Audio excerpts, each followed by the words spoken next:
peace, no rest. No rest, no rest. No ransom, no peace. No peace, no peace. No ransom, no peace. No peace, no peace. We want justice. Justice, justice. We want justice. Justice, justice. We want justice. दिनै चिरां जिल्ला एक्स NDFB United फरामनि बानजायनायाव जि सुबुं गौमा होज्रिखावनाय हाबाफारि लादों बेयाव जोंनि सेथि दाबियानो जाबाय जे बिटिआर सुक्तिनि सागोनगिरि आरो एनडिएफबिनि फाउन्डार चेयारमेन रन्जन दैमारिखौ जोबथेसालिनिफ्राय थाबैनो उदां खालामनांगौ आरो बिथांनो लोगोसे जेसेबांखिनि जोबथेसालियाव दङ बिथांमोनखौ थाबैनो उदां अख्राङाव लाबोनांगौ आरो जोंनि आसामावल' नङा आसामनि बिभिन्न बा गुबुन गुबुन जायगाफोराव दिनै बारग' एनडिएफबिफोरा जोबथेसालियाव दङ बिथांमोनखौ उदां खालामनांगौनि थाखाय दिनै जोङो खुद्रि सारदों लोगोसे भुटान हादराव दङ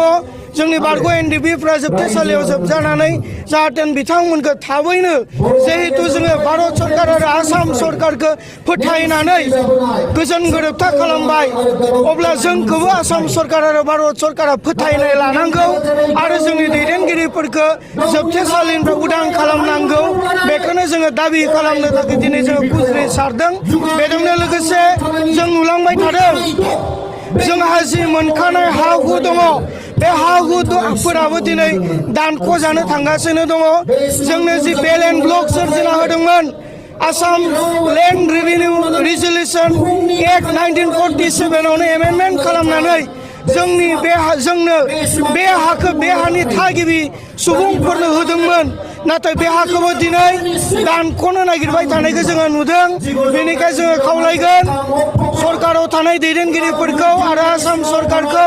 जे जोंनिफ्राय थुख्रासेबो हा दानख'नो मोननाय नङा आरो जुदि जोंनि होखानाय हाखौ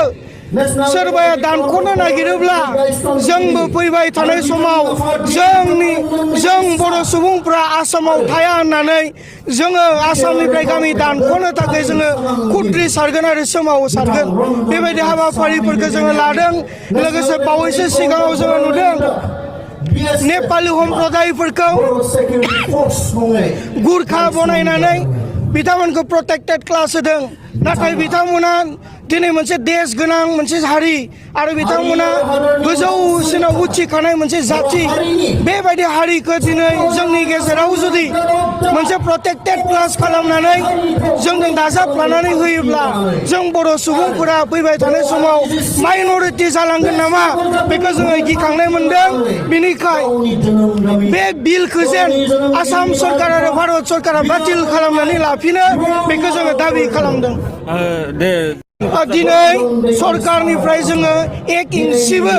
रन्जन दैमारि आरो जेलाव थानायफोरखौ उदां खालामनायनि खामानि मावनायखौ जोङो नुवाखै जुदि बिथांमोना रन्जन दैमारिखौ जेलनिफ्राय उदां खालामनो हास्थायोब्ला जायफोरा दिनै बिटिसि खुंथायाव थानानै सरकारखौ दैदेनबाय थादों बिथांमोना बिटिसि सरकाराव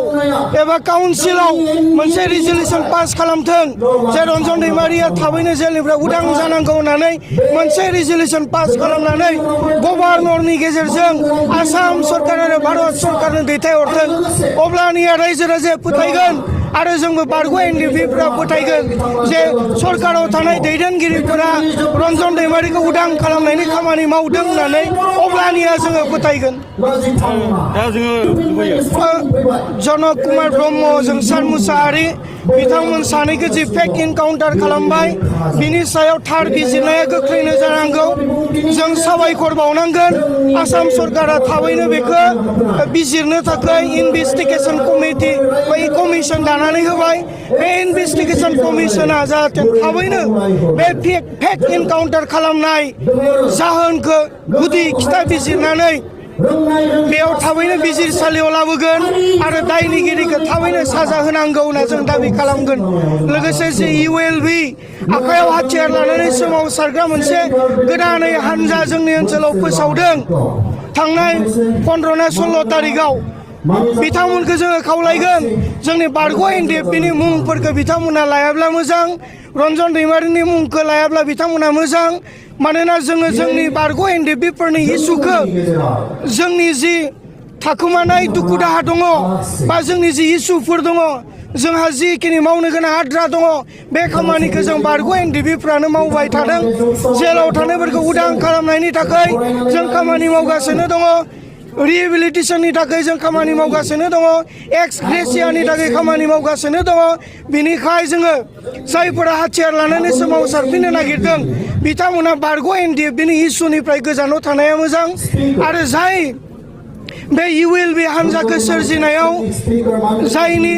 कनस्पिरेसि दङ रणकौशल दङ जायनि नाजानायाव सोरबा व्यक्तिनि राजनीतिक लिडारनि नाजानायाव जुदि बे मोनसे हाथियार लाग्रा संगठना जोनोम मोनदोंब्ला थाबैनो बेखौबो सिबिआइ इनकुवारि खालामनानै सोरनि आखाइ दङ लिडारानो जा केडारानो जा दैदेनगिरियानो जा थाबैनो बिथांखौ एरेस्ट खालामनानै जेलाव जोबनांगौ होननानै जोङो बारग' एनडिएफबिफोरनि जानानै जोङो दाबि खालामो